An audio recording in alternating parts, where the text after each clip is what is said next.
Hello friends, my name is Garima. इस video में हम class 7 NCERT book science chapter 2 nutritions in animals read करेंगे। So let's read the chapter. You have learned in chapter 1 that plants can prepare their own food by the process of photosynthesis, but animals cannot. Animals get their food from plants either directly by eating plants or indirectly by eating animals that eat plants. इसमें हमारे को बताया कि जैसे हमने chapter 1 में पढ़ा था कि प्लांट्स अपना खुद का फूड प्रिपेयर कर सकते हैं फोटोसिंथेसिस के प्रोसेस से, बट एनिमल्स नहीं कर सकते। Animals gate their food from plants, वो चाहे तो प्लांट से लेते हैं या फिर डायरेक्टली क्या हो तो वो लेते हैं प्लांट से, जैसे कि काउस गोट्स वो क्या करते हैं डायरेक्ट हमारे को प्लांट्स को खाते हैं, और indirectly by eating animals that eat plants. और कुछ ऐसे होते हैं जो एनिमल्स को खाते हैं और उन एनिमल्स को खाते हैं जो प्लांट्स ईट करते हैं, जैसे कि लायन वो होता है कार्निवोरस। अब एक कार्निवोरस जो होगा वो हर्बीवोरस को खाएगा और एक हर्बीवोरस प्लांट्स को खाएगा, तो ये एक चेन होता है। Some animals eat both plants and animals. Recall the all organisms including human require food for growth, repair and functioning of the body. कुछ ऐसे एनिमल्स होते हैं जो बहुत खाते हैं, एनिमल्स भी खाते हैं और प्लांट्स भी खाते हैं। आपको उन ऑर्गेनिज्म को रिकॉल करना है जो जिसमें ऐसे ह्यूमन भी इंक्लूड हैं फॉर द, ये क्यों करते हैं हम, ताकि हमारी अच्छी ग्रोथ हो सके, रिपेयरनेस, और हमारे जो बॉडी के फंक्शन है वो अच्छे से काम कर सकें। Animal nutrition include nutrient requirement, mode of intake or food and its utilization in the body. Animal की जो न्यूट्रिशन होती है वो इंक्लूड करते हैं, वो न्यूट्रिएंट उसमें रिक्वायर होता है, जो भी वो अंदर लेते हैं ना फूड उसको यूटिलाइज करते हैं, वो एनिमल न्यूट्रिशन होता है, उसके अंदर ये सब इंक्लूड होता है। You have studied in class 6 that food consists of many components. Try to recall and list them below. अब यहाँ पर हमारे को उनको लिस्ट करना है। हम यहाँ फर्स्ट में भर देंगे vitamins, second protein, then carbohydrates,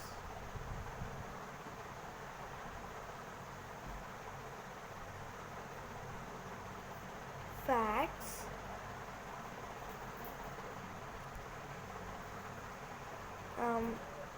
water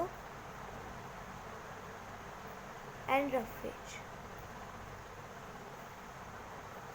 आप चाहो तो यहाँ पर मिनरल्स भी ऐड कर सकते हो।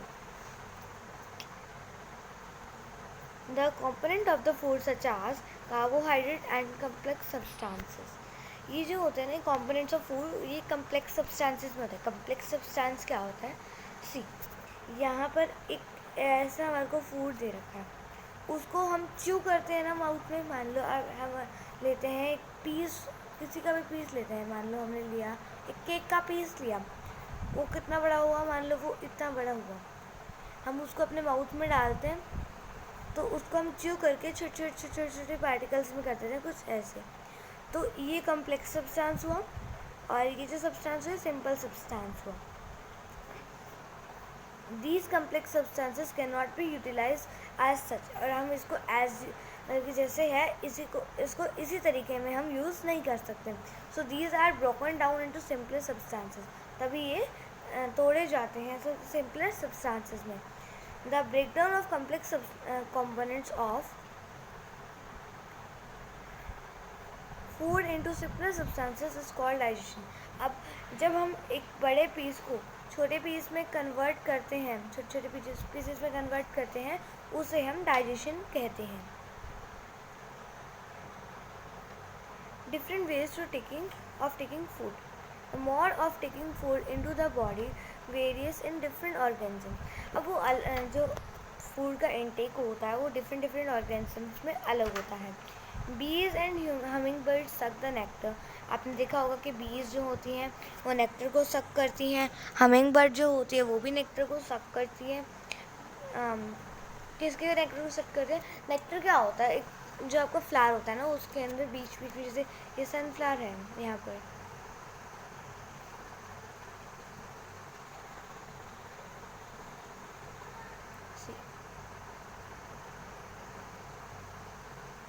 तो उसके बीच में ना यहाँ डॉट डॉट होते हैं, उन्हें हम नेक्टर कहते हैं। और ये कौन सक करता है?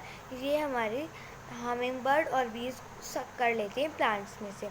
Influence of human and may other animal feed on the mother's milk. अब कुछ क्या करते हैं, जो ह्यूमन का ब्लड होता है उसे सक कर लेते हैं, इंफीम्स कर यूज़ कर लेते हैं। और कुछ एनिमल्स जो होते हैं वो मदर के मतलब की भी माँ होती है, उसके मिल्क से उनके मिल्क को फीड करते हैं। Snakes like the python swallow the animals they prey upon. अब जो स्नेक होते हैं जैसे पाइथन, वो क्या करते हैं, जो भी उनका खाना होता है ना उनको निगल जाता है। स्वेलो का मतलब होता है निगलना, वो अपने खानों को निगल जाते हैं। Some aquatic animals filter tiny food particles floating nearby and feed upon them. अब कुछ जो एक्वेटिक एनिमल्स होते हैं जैसे कि फ़िश हुई, वो क्या करते हैं, छोटे छोटे टाइनी फूड के पार्टिकल्स होते हैं जो पास में ही तैर रहे होते हैं, उन पर फीड करते हैं। Here is activity 2.1.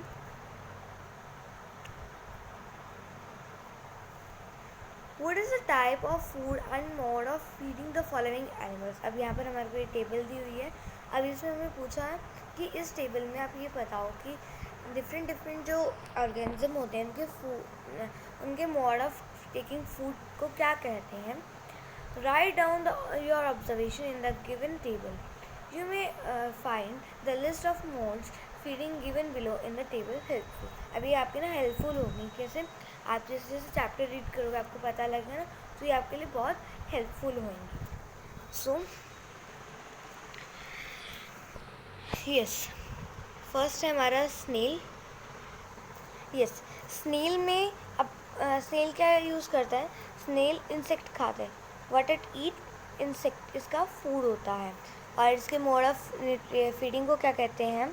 इसके मोड ऑफ फीडिंग को कहते हैं स्क्रैपिंग। नेक्स्ट है हमारा एंट। अब एंट क्या करेगी? एंट हमारा ग्रेन्स खाती है। क्या खाती है? ग्रेन्स। आपको भी पता है वो ग्रेन्स खाती है छोटे मोटे। और उसका क्या मोड ऑफ न्यूट्रिशन है, फीडिंग का क्या मोड है? उसका है स्क्रैपिंग एंड च्यूइंग। वो च्यूइंग भी करती है और स्क्रैप मतलब कि दबोच ना लगा लो, वो दबोच कर भी या पकड़ कर भी खाती है। नेक्स्ट है ईगल। ईगल क्या करता है? ईगल फिश खाती है और उसका भी वही मोड है, scraping and chewing both. Next है हमिंग बर्ड। हमिंग बर्ड क्या खाती है? हमिंग बर्ड नेक्टर खाती है, वो नेक्टर को सक करती है। अभी हमने ऊपर रीड भी किया था। और इसको क्या कहते हैं हम? It is called sucking. Lease. Lease जो होता है वो ब्लड लेता है, इट इट्स ब्लड। और ये क्या करता है? उसको सक करता है। ये भी सकिंग मेथड ही यूज़ करता है। देन है हमारा मॉस्किटो। अब मॉस्किटो आपको पता है ब्लड टेक करता है। और आपको ये भी पता है कि वो सकिंग यूज़ करता है, वो चूसता है हमारे खून को। बटरफ्लाई नेक्टर ईट करती है।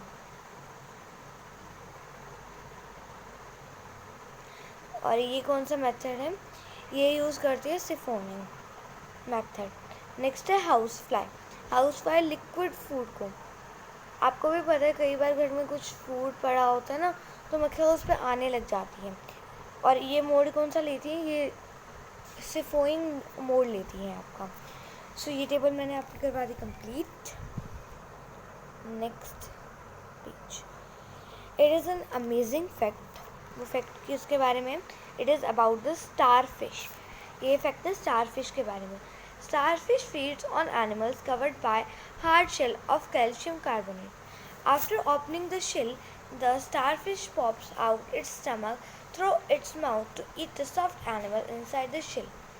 अब आपको पता है जो स्टारफिश होती है ना, वो क्या करती है? सबसे पहले एनिमल्स जो होते हैं ना जिनके ऊपर शेल होता है, जैसे कि आ गया हमारा स्नेल, उसके ऊपर क्या होता है? शेल होता है। और हो गया टर्टल, इनके ऊपर ना शेल होता है जो कैल्शियम कार्बोनेट से बनते हैं। वो क्या करती है, उस शेल जब उसके अंदर से निकल जाता है ना, जो स्टारफिश होती है ना, वो अपने माउथ के अंदर से ना स्टमक को बाहर निकालती है। और उसका जो सॉफ्ट एनिमल होता है ना, आपको भी पता है, जो स्नेल होता है या टर्टवाइज होता है, वो अंदर से सॉफ्ट होता है, बट उसका जो शेल होता है वो बहुत हार्ड होता है। तो अंदर का सॉफ्ट एनिमल है ना, उसको ईट करती है। The stomach then goes back into the body and food is slowly digested. और फिर जो स्टमक होता है ना, जैसे उसने उसको ग्रैब कर लिया, स्टारफिश के स्टमक ने उसको ग्रैब कर लिया और वो अंदर चला जाता है और फूड धीरे धीरे डाइजेस्ट हो जाता है। What a amazing fact about this starfish. Now it is digestion in humans. We take in food through the mouth. हम माउथ से फूड लेते हैं, digest it and utilize it. हम उसको डाइजेस्ट भी करते हैं और फिर यूटिलाइज करते हैं। The unused part of the food are defecated. और जो अनयूज पार्ट होता है वो डिफेक्टेड होता है। Have you ever wondered what happen to the food inside the body? क्या आपको पता है कि आपकी बॉडी के अंदर जब आप खाना जाता है उसका क्या होता है? The food passes through a continual canal. अब जो फूड होता है ना, वो पास करता है डिफरेंट मतलब कि एक जगह से दूसरी जगह से एक कैनाल होता है, कॉन्टीन्यूस कैनाल होता है, उससे वो पास करता है। फिगर 2.2 में दिखा रखा है मैं आपको। यस, देखो, सबसे पहले यहाँ से माउथ में से गया, फिर वो गया ऑइसोफेगस में। ऑइसोफेगस का अनदर नेम है food pipe. It is also called food pipe. उसके बाद वो यहाँ पे स्टमक पे जाता है। स्टमक में जाने के बाद वो यहाँ से स्मॉल इंटेस्टाइन में एंटर करता है। फिर यहाँ तक जाकर फिर वो क्या करता है, वो लार्ज इंटेस्टाइन में चला जाता है और फिर वो रेक्टम एंड एनस के थ्रू निकल जाता है। एनस के थ्रू निकलता है और रेक्टम में वो स्टोर होता है। तो ये हमारा वेज कैनाल, कॉन्टिन्यूस कैनाल थी, which begins to buccal cavity and ends with anus that I said. The canal can be divided into various components. अब ये जो कैनल है, जिसमें मैंने आपको बताया बहुत कई जगहों से जाता है, तो ये डिफरेंट कंपोनेंट्स में बांटा जा सकता है। जैसे कि first buccal cavity, then food pipe और ऑइसोफेगस, फिर stomach, small intestine, large intestine, ending in rectum and the anus. Rectum में मैं आपको बता रही हूँ कि वो क्या होता है, वहाँ पे ना हमारा जो वेस्टेड होता है, जो अनयूज होता है ना, वो वहाँ पे स्टोर हो जाता है, जितना भी फूड होता है अनयूज, और जो एनस होता है उसके थ्रू वो रिमूव हो जाता है। Is it not a very long path? This part together form alimentary canal, digestive tract. अब जो ये होता है ना, ये जो पार्ट्स होते हैं, ये टुगेदर एलिमेंट्री कैनाल बनाते हैं। इसे क्या कहते हैं, इस पार्ट को क्या कहते हैं हम? एलिमेंट्री कैनाल, या फिर इसको कह देते हैं हम डाइजेस्टिव ट्रैक्ट। ये वर्ड इंपॉर्टेंट है, एग्जाम में पूछे जा सकते हैं, आप इसको अच्छे से रिमाइंड कर लेना। The food components gradually get digested as food travels through the various compartments. अब जैसे फूड जाता है बकल कैविटी से, फिर oesophagus, stomach, small intestine, large intestine में जब पास आउट होता है, तो जो फूड के कंपोनेंट्स होते हैं, जैसे कि विटामिन्स, प्रोटीन्स, मिनरल्स, ये सारे क्या हो जाते हैं? एब्जॉर्ब हो जाते हैं। The inner walls of the stomach and the small intestine and the various glands associated with the canal, such as salivary glands, the liver and the pancreas secrete digestive juices. अब क्या होता है, जो inner wall होती है हमारी stomach की और स्मॉल इंटेस्टाइन की, वो ना बहुत सारे ग्लैंड्स होते हैं, कुछ ग्लैंड्स होते हैं उनके साथ मिली हुई होती है, जैसे कि स्लाइवरी ग्लैंड्स। स्लाइवरी ग्लैंड कहाँ पे आते हैं? सी, यहाँ पर हमारे को बताया हुआ है कि यहाँ पर स्लाइवरी ग्लैंड्स होते हैं, वो माउथ में ही हमारे सिक्रेट हो जाते हैं, माउथ में ही आ जाते हैं हमारे। जैसे कि अब और हो गया लिवर में से भी जूसेस निकलते हैं, वो भी एक ग्लैंड है। पेनक्रियाज भी एक ग्लैंड है जिसमें से डाइजेस्टिव जूसेस निकलते हैं। The digestive juices convert complex substances of food into simpler ones. अब जो ये ग्लैंड्स होते हैं, इनके अंदर जो जूसेस होते हैं ना, वो क्या करते हैं, जो कम्प्लेक्स सब्सटेंसेस होते हैं ना, उनको सिंपलेस्ट वंस में कन्वर्ट कर देते हैं। The digestive tract and the associated glands together continue the digestive system. अब जो डाइजेस्टिव ट्रैक्ट है, एलिमेंट्री कैनाल है, ये ग्लैंड्स के साथ मिलकर क्या बनाता है? एक कॉन्टिन्यूटेड डाइजेस्टिव सिस्टम बनाता है। Now let's us know what happened to the food in different part of the digestive tract. अब हम ये पढ़ते हैं कि different parts जो होते हैं digestive tract के, उसमें क्या होता है. First है हमारा the mouth and the buccal cavity. Food is taken into body through the mouth. अब आपको भी पता है कि जो food होता है वो mouth से लिया जाता है. The process of taking into the body in called ingestion. अब बॉडी के अंदर हम फूड को लेते हैं, हम उसको क्या कहते हैं, ingestion. We chew the food with the teeth. हम टीथ से उसको च्यू करते हैं and break it down mechanically. और इसको छोटे छोटे पास में क्या कहते हैं, ब्रेक डाउन कर देते हैं. Each tooth is rooted in a separate socket. अब जो ये ईच टूथ होता है ना, वो अलग अलग सॉकेट में मतलब कि सेपरेटली सॉकेट में जुड़ा हुआ होता है एक गम के अंदर, जैसे कि मेरे को 2.3 फिगर में दिखाया है. अब देखो यहाँ पर हमारे को बताया सबसे पहले क्या है, इंसीजर्स. इंसीजर्स ये वाले होते हैं, ये अलग सॉकेट के हैं. कैनाइन ये होते हैं. और फिर पैरामोलर्स, प्रीमोलर्स ये होते हैं. और फिर आ गए मोलर्स. मोलर्स ये होते हैं, मतलब ये डिफरेंट सॉकेट्स में ज्वाइंट होते हैं. Our teeth vary in appearance and perform different functions. Accordingly, they are given different names. जैसे कि क्या होता है, हमारे जो ईच टीथ होता है ना, कोई भी टीथ होता है, जैसे कि ये हमारे इंसीजर्स हो गए, उनका अलग काम है. कैनाइन है, उनका अलग काम है. मतलब कि जो भी अलग अलग टीथ हैं, यहाँ पे 4 टाइप्स के टीथ है ना, उन सबका अलग अलग काम है, वो अलग अलग फंक्शन परफॉर्म करते हैं. और इसी वजह से इनको डिफरेंट नेम भी दिए गए हैं. Now activity 2.2. Wash your hands. पहले अपने हाथ धो. Look into the mirror and count your teeth. Use your index finger to feel the teeth. How many kind of teeth could you find? Take a piece of an apple or a bread and eat it. Which teeth do you use for biting and cutting? पहले अपने hand wash करो. उसके बाद hand wash क्यों करने हैं, because अगर हम अपने माउथ में कभी भी टच करते हैं ना, तो हमारे हैंड्स के जर्म डायरेक्ट हमारे माउथ में आ जाते हैं और फिर वो हमारे को बीमार कर सकते हैं. तो इसलिए हमारे को सबसे पहले माउथ पे टच करने से पहले हैंड वॉश करने चाहिए. उसके बाद अपने मिरर में देखो और अपनी इंडेक्स फिंगर से अपने टीथ को काउंट करो. आप बताओ कि आपने कितने टीथ काउंट करे. एक एप्पल का पीस लो, फिर या ब्रेड का ले लो. आप ये बताओ कि आपने कौन सा उसको बाइट करने के लिए लिया, कटिंग करने के लिए, और कौन सा आपने उसको दूसरे वर्क के लिए लिया. जैसे कि जस्ट अ मिनट.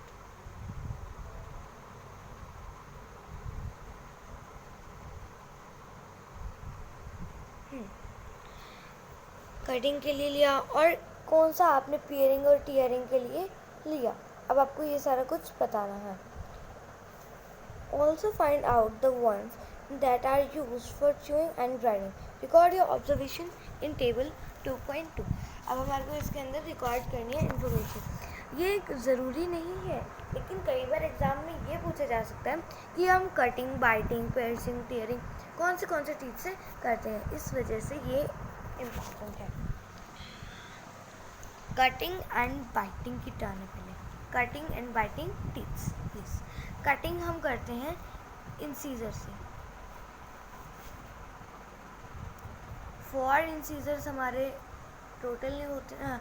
4 इंसीजर होते हैं हमारे लोअर में और 4 होते हैं हमारे अपर जॉ में. टोटल हम 8 इंसीजर्स यूज़ करते हैं च्यूइंग के लिए, कटिंग के लिए एंड बाइटिंग के लिए. अब आती है पर्सिंग एंड टीयरिंग के बाद भी.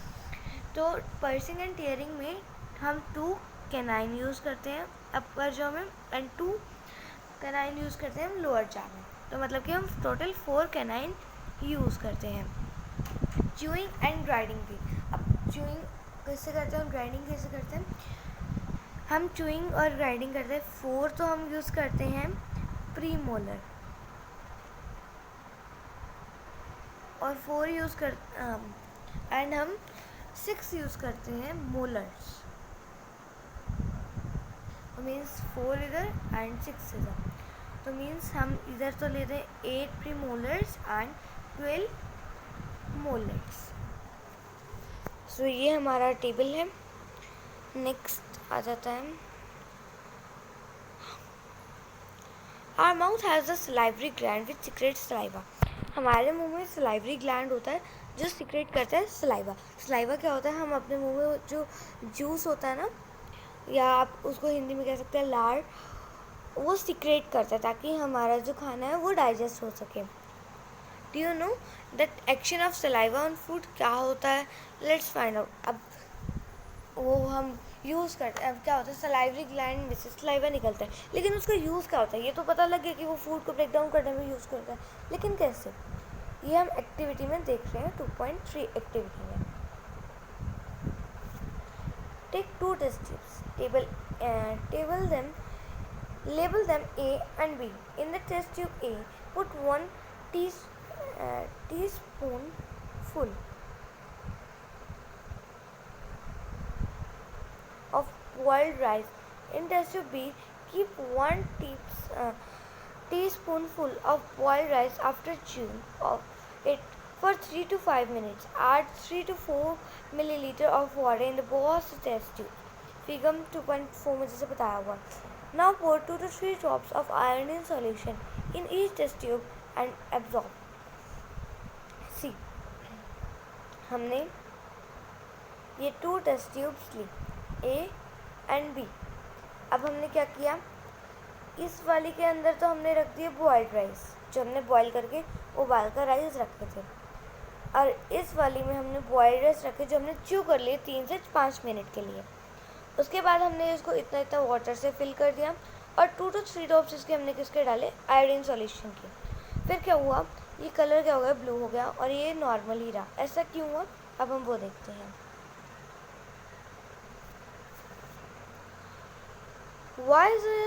Why is there a change in color in the test tubes? अब ये हमने भी पूछा था कि टेस्ट ट्यूब में कलर क्यों चेंज हुआ. Discuss the result with your classmate and your teacher. The saliva breaks down the starch into sugar. अब जो सलाइवा होता है ना, वो स्टार्च को शुगर में कन्वर्ट कर देता है. आपको पता है कि राइस में स्टार्च होता है, वो एक कार्बोहाइड्रेट का ही वो है, पार्ट है. सो वो क्या करता है, स्टार्च को शुगर में कन्वर्ट कर देता है, इस वजह से उसका कलर चेंज नहीं हुआ.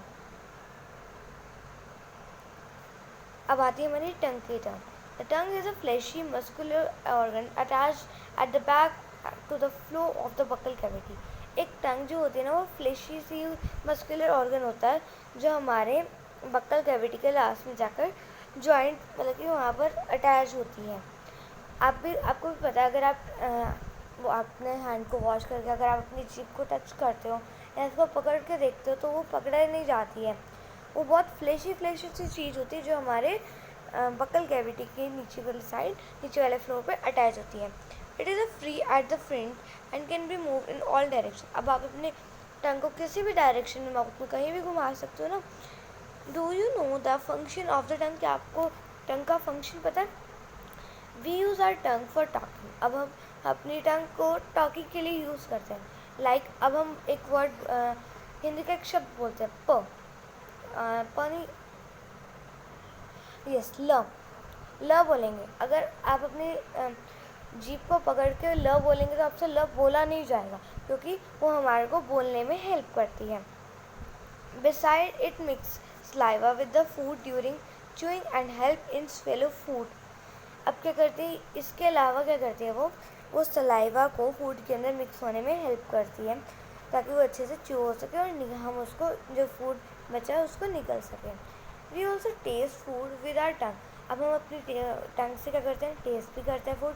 It has taste buds that detect different taste of food. You can find out दम.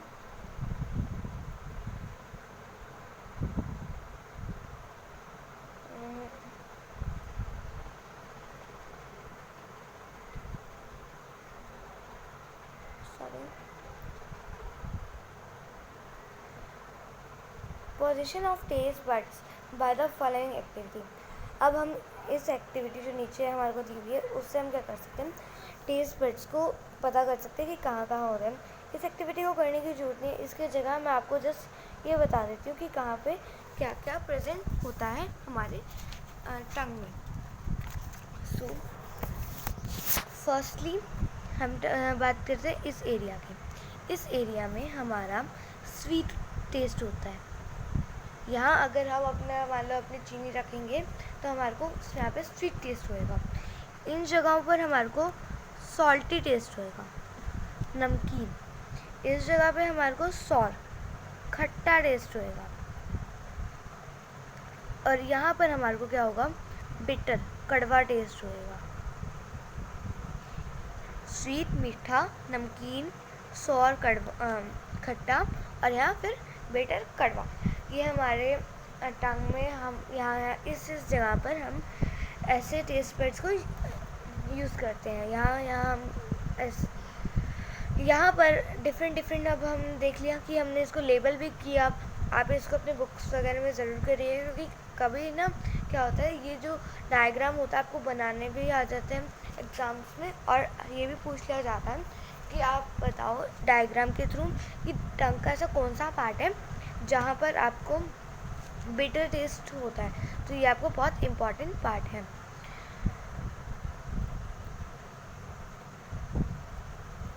The food pipe or oesophagus. The swallowed food passes into the food pipe or oesophagus. Look at the figure 2.2. The food pipe runs along the neck and the chest.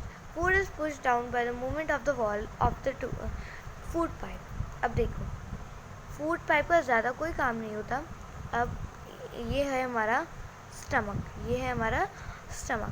ये हमारी जो line है ना, ये सारी, ये oesophagus है। और जो चीज़ दिख रही है ना आपको डिफरेंट कलर की, ये हमारा क्या है, फूड। मतलब कि जस्ट ऑइसोफेगस का ये वर्क होता है कि वो जो फूड है उसको हेल्प करता है यहाँ तक जाने के लिए, जस्ट इतना उसका वर्क होता है।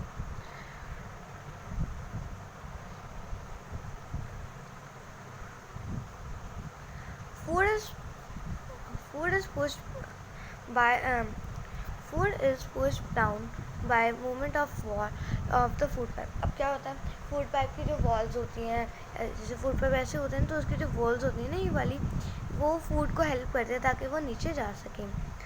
Actually, this movement takes place through the alimentary canal and push the food downwards. जैसे कि हमारे को फिगर 2.7 में दिखाया है, 2.7 फिगर।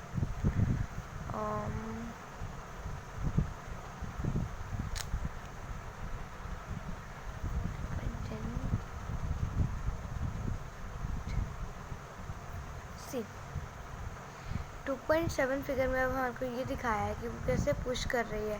अगर ये वॉल्स नहीं होती तो ये पुश नहीं होता ना इतना, क्योंकि ये जगह जो होती है ना, ये थोड़ी चिकनी सी, आप लगा लो चिकनी सी जगह होती है जिसको हेल्प करता है फूड निकलने के लिए नीचे।